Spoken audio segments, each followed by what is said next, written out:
My name is Gabrielle Querrard, and you're watching Yellow Cedar. Now, us here in the Caribbean region know that our culture is rich and vast, and one element of culture that we don't always take time to talk about is games.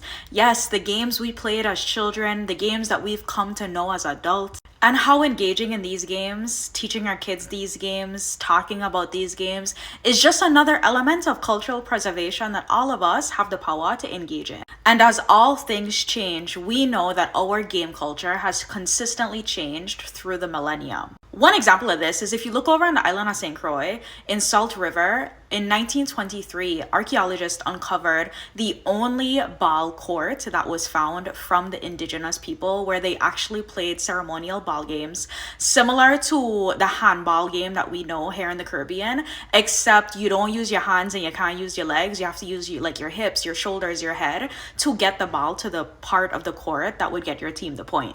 What's really cool is not only is this ceremonial ball court the only one in the Virgin Islands that has been found to date, but it's also one of the very few in the world that archaeologists have been able to study. Some other games that the indigenous people would play would be dancing games and games that they called Pee-wee, which is very, very similar to the game we know today as chess. But games in the Virgin Islands started to change due to colonial influence. And so with colonial influence, we saw the rise of horse racing, cockfighting, and board games. And although it's been several hundred years, cockfighting, which is illegal, and horse racing is still quite prevalent in the Virgin Islands culture. And the horse racing especially is a beautiful avenue for cross-Caribbean collaboration. Now, post-emancipation, we started to see the rise of other games like cricket, soccer, dominoes, all of which has its roots in African culture. Now, I know you would be probably mad at me if I didn't mention the honorable mentions of playing marbles, hopscotch, jump rope, and my personal favorite hand games that the girlies used to play in the circles and they'd be dancing and all the things. I absolutely love those.